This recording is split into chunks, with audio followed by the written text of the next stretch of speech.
Hello students, welcome to our channel Sandeep sir allrounder.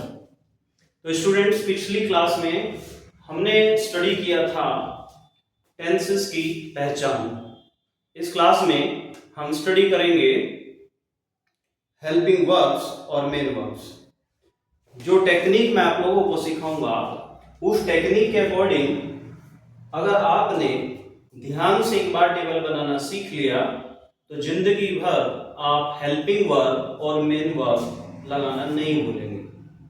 चलिए तैयार start करते हैं। हमारे पास जो टेंसेस होते हैं उसके तीन टाइप होते हैं। पहला होता है प्रेजेंट, उसके बाद पास्ट और फिर फ्यूचर। पिछली क्लासेस में हमने इनकी पहचान क्या होती है, इनके जो टाइप्स होते हैं वो सारा डिस्कस किया है। आप पिछली वीडियो देख सकते हैं। इंग्लिश ग्रामर 1 2 3 करके हमने डाल रखी है। इनके चार चार टाइप होते हैं। पहले टाइप का नाम है इंडेफिनिट, दूसरे टाइप का नाम है कॉन्टिन्यूअस और तीसरे टाइप का नाम है परफेक्ट और चौथा नंबर आता है परफेक्ट कॉन्टिन्यूअस। ये क्या होते हैं, इनका क्या मतलब होता है, इन टेंसेस की क्या क्या पहचान होती है, ये सब हमने डिस्कस किया हुआ है। एक बार आपने पहचान समझ ली, उसके बाद जो हम इसमें आज स्टडी करेंगे कि कौन सी हेल्पिंग वर्ब लगनी है किस टेंस में और कौन सी मेन वर्ब लगनी है। अगर ये तरीका आपने समझ लिया जिस तरीके से मैं बताऊंगा तो कभी नहीं भूलोगे और हमेशा आपकी जो सेंटेंस में वर्ब और हेल्पिंग वर्ब सही आएगी। स्टार्ट करते हैं। पहले लाइन ड्रॉ कर लेते हैं। आपको भी ये टेबल जैसे मैं बता रहा हूं सेम वैसे ही बनानी आनी चाहिए। अगर आपने इस टेबल को बनाने की प्रैक्टिस कर ली तो कभी भी आप नहीं भूलेंगे। सबसे पहले तीनों टेंस लिखे हमने, उनके चारों टाइप, इनकी पहचान क्या है, सब इससे पिछले वाली टेबल में सिखाई थी। चार खाने बना लीजिए इसी टाइप से। कोई खाना छोटा कोई बड़ा मैं बना रहा हूं, वैसे ही आप भी बना सकते हैं। पहले में और लास्ट वाले में कुछ ज्यादा मटेरियल लिखना होता है, इसलिए ये बड़े और ये बीच के तो छोटे बनाए हैं। सबसे पहले जो प्रेजेंट इंडेफिनिट होता है, हम बात करते हैं फॉर्म्स की। ये पहले नंबर पे है, ये दूसरे नंबर पे, ये तीसरे नंबर पे, ये चौथे नंबर पे। तो जो पहले नंबर पे है उनमें सब में फर्स्ट फॉर्म लिख दीजिए। First form, first form, first form. याद करने की जरूरत नहीं है, याद रहेगा ऐसी कि भाई फर्स्ट वाले कॉलम में रो में सब में फर्स्ट फॉर्म आती है। इनमें कुछ और भी होता है, वो भी बाद में डिस्कस करेंगे। थर्ड वाले कॉलम में सब में थर्ड फॉर्म आती है। थर्ड वाले कॉलम में थर्ड फॉर्म। फर्स्ट वाले कॉलम फर्स्ट वाली रो में फर्स्ट फॉर्म, थर्ड वाली रो में थर्ड फॉर्म। याद रहेगा, फर्स्ट में फर्स्ट, थर्ड में थर्ड। याद हो गया? कहने का मतलब है प्रेजेंट के इंडेफिनिट में भी फर्स्ट, प्रेजेंट के पास्ट में भी इंडेफिनिट, पास्ट के इंडेफिनिट में भी फर्स्ट और फ्यूचर के इंडेफिनिट में भी फर्स्ट। ऐसे ही प्रेजेंट के परफेक्ट में भी थर्ड, पास्ट के परफेक्ट में भी थर्ड और फ्यूचर के परफेक्ट में भी थर्ड फॉर्म का यूज होगा। क्लियर है? आगे बढ़ते हैं। इसमें भी कंटिन्यूअस वर्ड लगा हुआ है, कंटिन्यूअस। यहां भी कंटिन्यूअस है और यहां भी कंटिन्यूअस है। दोनों जगह जहां जहां भी कंटिन्यूअस आए वहां वहां कौन सी फॉर्म यूज करनी है आपको? जी हाँ, ING form. ING form, ING form, ING form, ING form, ING form. देखो कितना सिंपल हो गया। अभी तक आप लोग टेंस बनाते थे या स्पीकिंग में यूज करते थे तो मेन वर्ब्स लगाने में बड़ी प्रॉब्लम आती थी। अभी कितना सिंपल हो गया कि पहले वाला यानी कि सारा के इंडेफिनिट में फर्स्ट फॉर्म, थर्ड वाला यानी कि सभी के परफेक्ट में थर्ड फॉर्म, कंटीन्यूअस इसमें आए चाहे इसमें आए, चाहे कंटीन्यूअस हो या परफेक्ट कंटीन्यूअस, उन दोनों में आईएनजी फॉर्म। कितना सिंपल हो गया, फॉर्म सारे क्लियर, ठीक है। हाँ, लगाते हुए जब आप सेंटेंस बनाएंगे तो आपको ये दिखानी आएगा कि प्रेजेंट इंडेफिनिट का है या पास्ट इंडेफिनिट का है या कंटीन्यूअस है या परफेक्ट है, वो आपको पता लगाना पड़ेगा सेंटेंस के हिंदी के वाक्य के अंत में ता है, ती है, रहा है या क्या था है, गागेगी है, क्या लिखा हुआ है, उसके अकॉर्डिंग पहचान करने के बाद आप लोग डिसाइड करेंगे कि ये प्रेजेंट का इंडेफिनिट है या कंटीन्यूअस है या पास्ट का इंडेफिनिट है या परफेक्ट है या फ्यूचर का है। वो पहचान मैंने इससे पिछले वाले टेबल में आपको बिल्कुल क्लियरली समझा रखी है, वो आपको समझनी होगी, याद रखनी होगी। उसी पहचान के हिसाब से आप आइडिया लगाएंगे कि ये कौन से का इंडेफिनिट, कंटीन्यूअस या परफेक्ट कौन सा पार्ट है, और जिसका जो पार्ट है फिर हेल्पिंग मेन वर्ब लगाने के लिए इस टेक्निक को याद रखेंगे। फर्स्ट वाले में से इंडेफिनिट में कोई सा आया फर्स्ट, इसमें आया आईएनजी, इसमें आया परफेक्ट, इसमें आया आईएनजी, यानी कि इसमें थर्ड फॉर्म। क्लियर। उसके बाद में छोटी सी एक बात याद रखनी है आपको, जो ध्यान रखनी है, सिर्फ क्या ध्यान रखनी है, अगर सब्जेक्ट प्रेजेंट का इंडेफिनिट वाला टेंस हो, कौन सा हो, प्रेजेंट का इंडेफिनिट वाला टेंस हो, और इंडेफिनिट वाला कौन सा है, ता है, ती है, ते है वाला सेंटेंस हो, और उसमें पॉजिटिव सेंटेंस हो, कौन सा सेंटेंस हो, पॉजिटिव सेंटेंस, और पॉजिटिव सेंटेंस में भी जो सब्जेक्ट है वो सिंगुलर हो। कैसा सब्जेक्ट हो, सिंगुलर सब्जेक्ट हो, सब्जेक्ट हो सिंगुलर, सिंगल सब्जेक्ट हो। तो वर्ब की फर्स्ट फॉर्म के पीछे एस या ईएस लगा देंगे, वर्ब की फर्स्ट फॉर्म के पीछे एस या ईएस लगाएंगे। अब वर्ब की फर्स्ट फॉर्म नहीं लगाएंगे, वर्ब की फर्स्ट फॉर्म में एस या ईएस अटैच करके तब लगाएंगे। बात क्लियर है। एस या ईएस कैसे लगाते हैं, एस लगाएंगे या ईएस, तो वो कॉन्सेप्ट है कि अगर पीछे O X C H S S H ये इस टाइप के अगर वर्ड पीछे दिखे मेन वर्ब में तो ईएस लगाते हैं, और बाकी कुछ भी दिखे तो एस लगाते हैं। जैसे गो, गो के पीछे ओ आता है गो में, तो ईएस लगाएंगे, गोस, ठीक है। रीच तो क्या लगाएंगे, सीएच पीछे आ गया, रीचेस, और अगर प्ले आ गया, प्ले, तो प्ले के पीछे वाई आता है, केवल एस लगाएंगे, प्लेस। आई होप ये बात क्लियर हो गई होगी, दोबारा देख लीजिएगा। चलिए, तो केवल अगर पॉजिटिव सेंटेंस हो, उसका सिंगुलर सब्जेक्ट हो, केवल एकमात्र केस है, पूरी दुनिया में एकमात्र केस यही है, यहां से लेके अमेरिका तक, कि जहां पे सिंगुलर के पॉजिटिव सेंटेंस में केवल वर्ब की फर्स्ट फॉर्म में एस एस लगाते हैं। याद रखना, पॉजिटिव भी हो, सिंगुलर भी हो, प्रेजेंट का इंडेफिनिट है। एक केस आ जाता है इसमें नेवर वाला, उसको याद रख लेंगे, बाद में प्रैक्टिस में बताएंगे। यहाँ पे नेवर वाले का भी यही सिस्टम है, बस नेवर ही याद रखना कि नेवर वाले सेंटेंस में भी ये आ सकता है। उसके बाद सब में फर्स्ट फॉर्म, अगर नेगेटिव सेंटेंस हो, अच्छा पॉजिटिव का एक और रहेगा प्लूरल, प्लूरल का सब्जेक्ट हो और पॉजिटिव सेंटेंस हो, ये प्लूरल सब्जेक्ट है हमारा, यानी कि हमारा जो सब्जेक्ट है वो प्लूरल होना चाहिए। अगर प्लूरल सब्जेक्ट है तो हम वर्ब की फर्स्ट फॉर्म लगाएंगे। पॉजिटिव सेंटेंस दो हो सकते हैं, एक में सिंगुलर सब्जेक्ट हो, एक में प्लूरल सब्जेक्ट हो। तो हमें ध्यान रखना है कि सिंगुलर सब्जेक्ट का पॉजिटिव सेंटेंस सिर्फ उसी में वर्ब की फर्स्ट फॉर्म में एस या एस यूज करेंगे सेंटेंस बनाते हुए, और नेवर आएगा तो नेवर वाले में भी एस एस वाली फॉर्म लगेगी। बस ये दो बात याद रखनी है। और दुनिया में इन दो केसेस को छोड़ के पूरी दुनिया में यहां से लंदन, ब्रिटेन, अमेरिका तक कहीं तक भी एस नहीं लगता, सिर्फ यही दो जगह है जहां पे एस लगता है। उसके बाद सिंगुलर का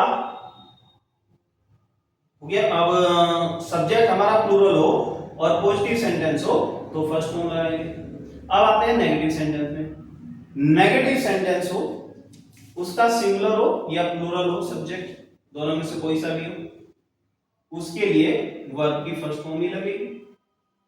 इंटरोगेटिव कोई सा भी हो हमारा, सिंगुलर का हो चाहे प्लूरल का हो, उसके लिए भी वर्ब की फर्स्ट फॉर्म ही लगेगी। बात क्लियर है?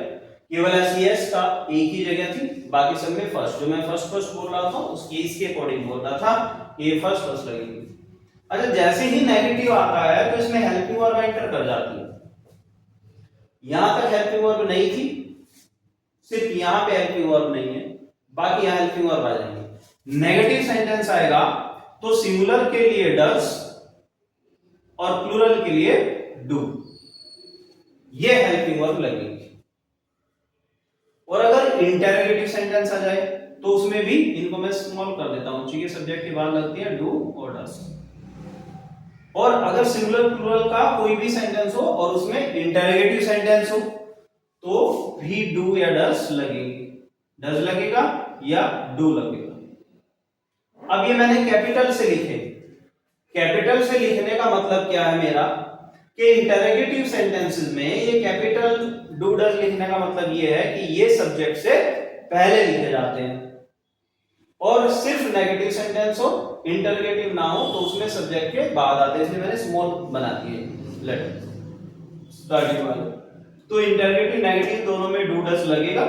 अच्छा, नेगेटिव में नोट लगेगा तो वो तो लगेगा ही लगेगा, उसका रूल बताऊंगा कैसे लगेगा, जो हाँ रूल तो बता रखा है ना, पीछे वाली वीडियो थी जिसमें मैंने सेंटेंस की स्ट्रक्चर बता रखी है, पूरी इंग्लिश ग्रामर एक ही स्ट्रक्चर से करेंगे, उस वाले में मैंने समझा रखा है कहां हेल्पिंग वर्ब और कैसे नोट लगाना, वो आप जरूर देख लें, उसके बिना कहानी बनेगी नहीं।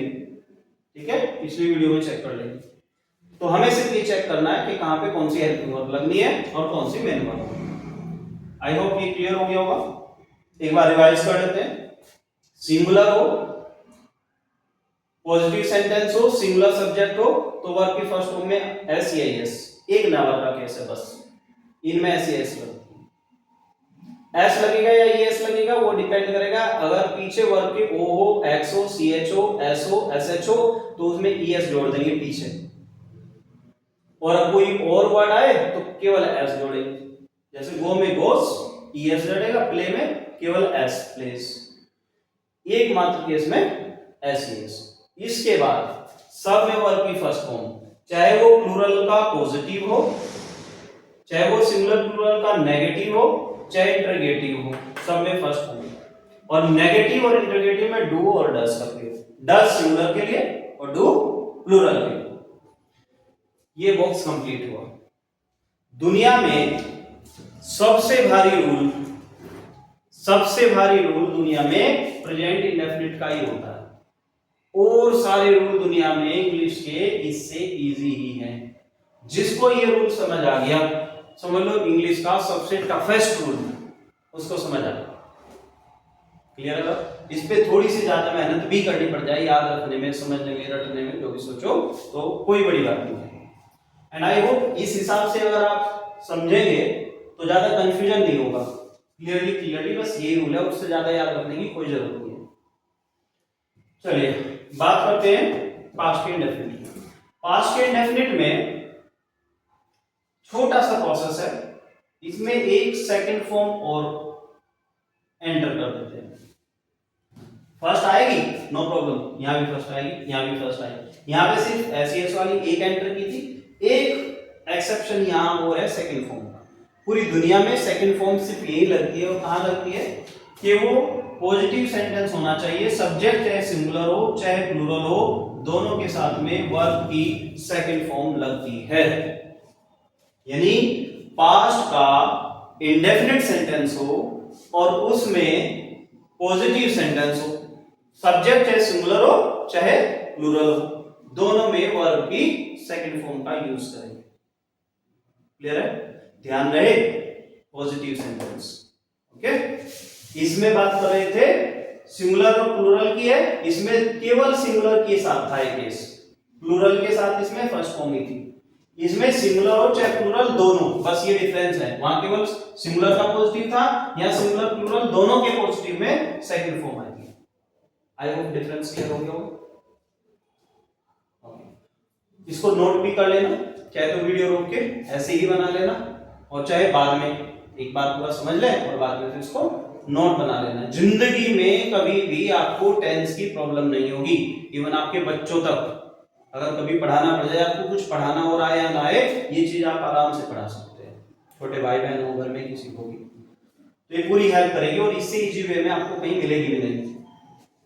चलिए बात करते हैं, अगर नेगेटिव सेंटेंस आ जाए, सिंगुलर हो चाहे प्लूरल हो, किसी का भी नेगेटिव आए, वर्ब की फर्स्ट फॉर्म, भाई सेकंड का तो काम खत्म हो गया, अब तो फर्स्ट ही आनी है, नेगेटिव आ जाए चाहे इंटरगेटिव आ जाए, फर्स्ट फॉर्म।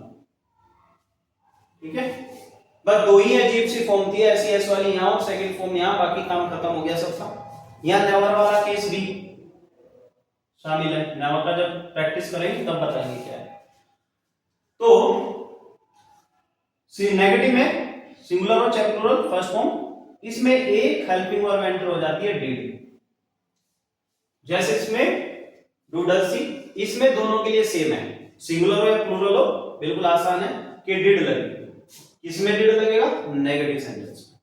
इंटरोगेटिव सेंटेंस आएगा तो सिंगुलर हो चाहे प्लूरल हो, इसमें हेल्पिंग वर्ब लगेगी डिड। क्लियर है? ये कैपिटल मैंने इसलिए लिखा कि जब स्ट्रक्चर में मैंने समझा रखा है कि हेल्पिंग वर्ब को आगे ले जाते हैं, इसलिए मैंने कैपिटल बना दिया डी। बस आपको याद रहे कि इसमें आगे लगेगी और उसमें पीछे लगेगी। आई होप क्लियर हो गया होगा, इजी है। चलिए फ्यूचर इंडेफिनिट पे, फ्यूचर इंडेफिनिट में जोड़ा चलता है आई का और वी का। आई और वी में से कोई भी सब्जेक्ट हो तो हेल्पिंग वर्ब लगती है शैल, SHALL, और आई और वी को छोड़ के बाकी कुछ भी हो, ही, शी, इट, कोई नेम, दिस, दैट, दोस, कोई भी, एनीथिंग, कोई भी सब्जेक्ट हो, एनी सब्जेक्ट, कोई भी हो, किसी भी टाइप का सब्जेक्ट आ जाए, सबके साथ में क्या लगता है? विल। अब आई और वी के छोड़ के बाकी जो भी है सबके साथ में विल लगेगा, आई और वी के साथ ही सेल लगेगा, बाकी सबके साथ विल। अब मैं बाकी ये सारे बार बार ना लिख के एक वर्ड लिख देता हूं, बाकी। बाकी यानी कि बाकी का मतलब आई और वी को छोड़ के बाकी सारे subject, he, she, it, you, they, this, that, these, those, और कोई नाम, माय फ्रेंड्स, रिलेशन, जो भी कुछ किसी भी तरह का सब्जेक्ट आए, ना एब्स्ट्रैक्ट या कोई मेटल नाउन, कुछ भी आ जाए, सब के साथ में विल ही लगना है, किसमें? फ्यूचर के इंडेफिनिट सेंटेंस में। क्लियर है? चलिए एक इसमें एक्स्ट्रा बात है, और वो क्या है, अगर कहीं अवश्य आ जाए, अवश्य या जरूर या कोई धमकी वाली बात, यानी कि किसी काम को करने की बिल्कुल सर्टेनिटी, निश्चितता, धमकी वाली, अवश्य करने वाली बात आ जाए, तो वहां पे ये विल और शैल चेंज हो जाते हैं, अपना प्लेस चेंज कर देते हैं। फॉर एग्जाम्पल मैं कहूं मैं दिल्ली जाऊंगा, तो आई शैल गो टू दिल्ली, ठीक है, शैल यूज हो गया। लेकिन अगर मैं बोल दूं कि मैं दिल्ली अवश्य जाऊंगा, मैं जरूर जाऊंगा, अगर ये बोल दूं तो फिर मैं आई शैल नहीं लगाऊंगा, मैं आई विल लगाऊंगा। अगर सेंटेंस में जरूर या अवश्य है तो उसका इलाज है कि आप विल और शैल को बदल दो। तो आई के साथ फिर मैं विल लगाने लगूंगा, I will go to Delhi. Clear होगी बात? वही इधर वाले में मान लो वह मेले में जाएगी, शी को लेते वह मेले में जाएगी, तो she will go to fair. लेकिन वह मेले में जरूर जाएगी तो शी शैल गो, ये वाला लगाएंगे। तो अवश्य का लगाने का मतलब हुआ इंटरचेंज, इनके जो विल शैल है ये आपस में इंटरचेंज हो जाएंगे अगर अवश्य आ गया सेंटेंस के अंदर, जरूर या अवश्य, सर्टेनिटी आ गई, थ्रेटन, धमकी वगैरह टाइप कोई इस टाइप की चीज है। ठीक है, ये साइड में याद रखना है, वरना रूल यही है सिंपल। उसके बाद में बात करते हैं कंटिन्यूअस। जो भी कंटिन्यूअस आएगा, जो आपका सबसे फेवरेट होता है helping verb, time word, is, are, am, was, were, वो इनमें आते हैं। आप कुछ मैं स्कूल जाता हूं, आप बोलोगे आई एम गो, है ना, ऐसे बोलते हैं ना, जिनको आते नहीं वैसे ही बोलते हैं। तो भाई ऐसे नहीं होता, वो एम, इज, आर, एम सिर्फ यहाँ पे लगता है इस वाले लाइन में। तो आपके जो फेवरेट हेल्पिंग वर्ब है इज, आर और एम, बड़े शौक से याद रखिए। इज लगता है किसी भी सिंगुलर सब्जेक्ट के साथ में, आर लगता है किसी भी प्लूरल सब्जेक्ट के साथ में, और आई के लिए स्पेशल होता है एम। तो एम जो है केवल आई के लिए लगेगा। ये आपको इसी ऑर्डर में ध्यान रखना है। फॉर्म में कोई चेंज नहीं है, ठीक है। हर सेंटेंस में हेल्पिंग वर्ब लगेगी, हर सेंटेंस में यहां से आगे हेल्पिंग वर्ब लगेगी, हर सेंटेंस में हेल्पिंग वर्ब लगेगी। सिर्फ यही दो जगह केस थे जहां की इसके पॉजिटिव में और इसके पॉजिटिव में हेल्पिंग वर्ब नहीं यूज होती थी। इनके नेगेटिव से हेल्पिंग वर्ब और इंटरोगेटिव से शुरू होती है। बाकी सब में पॉजिटिव और नेगेटिव हेल्पिंग वर्ब लगनी ही लगनी है। चलिए बात करते हैं इसमें वाज और वर, इनके सबके मीनिंग लिखा रखे वाले समझा रखे हैं ना, एक शुरू वाली वीडियो थी उसी में। तो वाज होता है सिंगुलर के लिए, और इसमें आई भी शामिल है। आपकी बात वहां मैंने देखो सिंगुलर में ये बोले थे आई भी, सो ही सी इट वगैरह, और आई को प्लूरल में दिया था।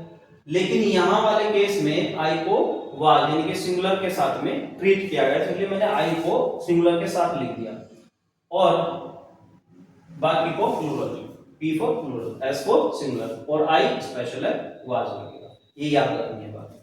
इसके बाद इसमें आ जाइए, इसमें आई और वी के साथ में वही शैल, और इज, आर, एम, वाज, वर की फर्स्ट फॉर्म होती है इसमें बी, वो यूज होती है, प्लस आईएनजी रहेगा ये वाला, ठीक है, प्लस ये आईएनजी फॉर्म रहेगी जो सबके साथ है। इसमें भी आईएनजी फॉर्म, इसमें भी आईएनजी फॉर्म, और इसमें भी आईएनजी फॉर्म, ठीक है, ये प्लस लगा दिया मैंने। और बाकी के साथ में, अब मैं ये नहीं लिखूंगा, सब यहां लिख देता हूं बाकी, और बाकी के साथ में लगेगा विल बी, और वही फर्स्ट फॉर्म की।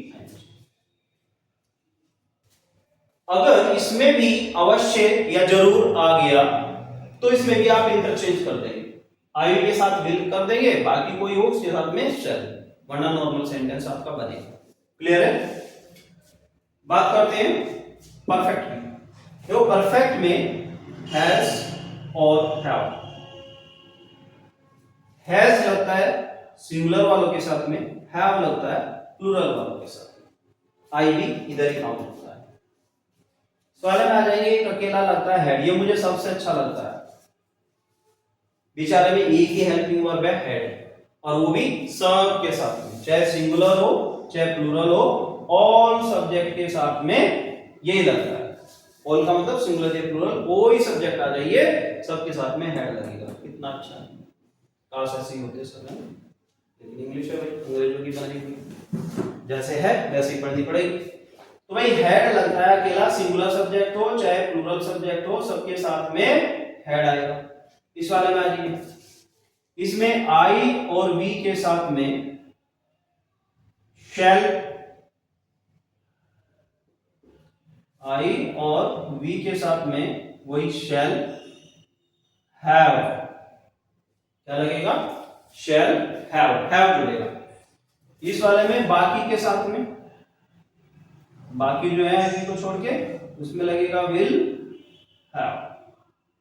क्लियर है? दोनों में हैव लगेगा, कभी हैज लगा बैठो, है ना, इधर हैव है, will have, shall have. Clear है? बात करते हैं इसकी। देखो इसमें परफेक्ट है और कंटीन्यूअस है, इसकी पहचान क्या है, कौन सा किस तरह से इसमें और उसमें डिफरेंस करेंगे, वो मैंने समझा रखा है उस वाली वीडियो में, इससे पिछले वाली में देख लेना।